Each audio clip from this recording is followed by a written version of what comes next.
Hello, in this video, I will be going over the first 5 things that I believe you should familiarize yourself with when planning international travel.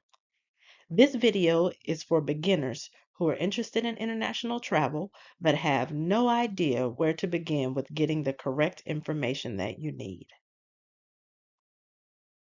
These 5 important requirements that you see listed here are the requirements you should have an understanding of for each individual country that you visit.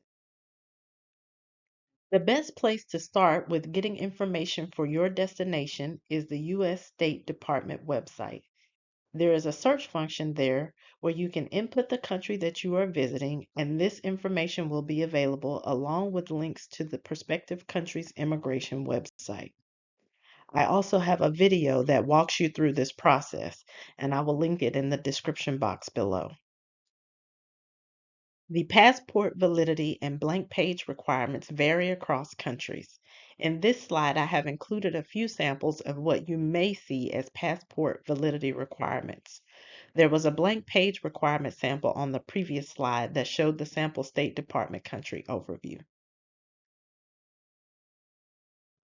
Most countries will require some type of visa to enter. I have included a few samples of what you may see as visa requirements. In this particular video, I am speaking strictly about tourist or visit visas. These visas can be broken down into 4 categories: no visa required, visa on arrival, e-visa, and visa required.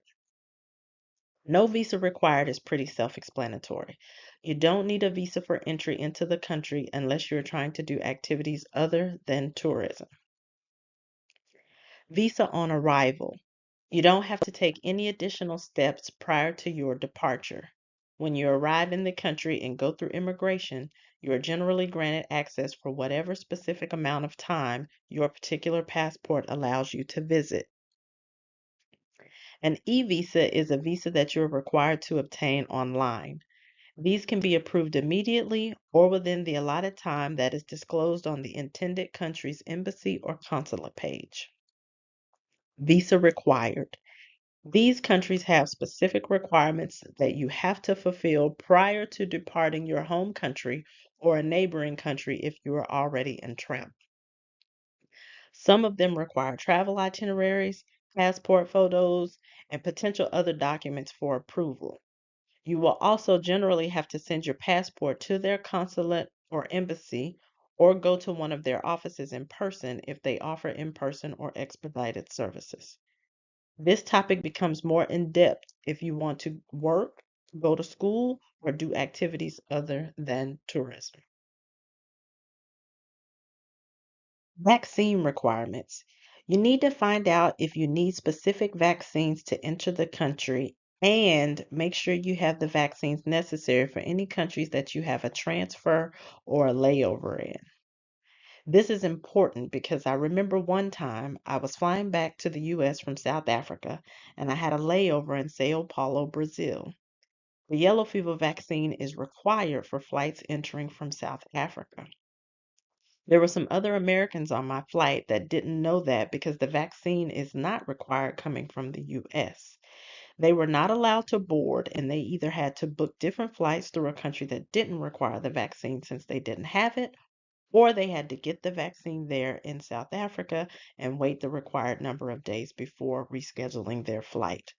So this is very important to not only know what vaccines are required for the country that you're traveling to, also any countries that you have a specific transfer or layover in. Local customs and culture. Please make sure you are aware of any laws, customs regarding apparel, explicit language, chewing gum, spitting, public drinking, recreational drug use, and any other activity that you freely do at home that may not be acceptable in your destination. Other countries are not as forgiving as the US when it comes to breaking laws. So you want to try to avoid having issues with the possibility of being forced to exit the country before your vacation is over or being detained and having your vacation last longer than planned. The last thing you want is a memory of your vacation being locked up abroad. Departure ticket requirements. Some destinations want you to already have a departure ticket before boarding your flight to arrive. People who are taking regular vacations don't generally have to worry about this because you have most likely booked a round trip airfare. I wanted to mention this because more people are taking sabbaticals now and planning more leisure travel and possibly booking one-way airfares. If you are new to the nomadic lifestyle, this can definitely turn into a nightmare that you don't want as part of your travels. I remember in 2018, I flew to Uganda from Mauritius and I didn't book an onward ticket from Uganda because I wasn't sure how long I wanted to stay. Well, thankfully, I arrived to the airport in Mauritius early enough to be able to jump on Expedia and book a cheap ticket out of Uganda to Kenya so I could board my flight. This could have really been an expensive lesson to learn if I needed a ticket for a longer journey that was more expensive. So definitely make sure you know what the departure ticket requirements are for your destination if you're booking a one-way airfare. As I close, I want to remind you that these 5 requirements are specific to each country you visit, and the requirements can change at any time. So please be sure to verify this information every time you plan to travel internationally. If you have found this video to be helpful, please give it a thumbs up. If you would like to be alerted when new videos are loaded, please hit the subscribe button. Thank you for joining me and happy travels.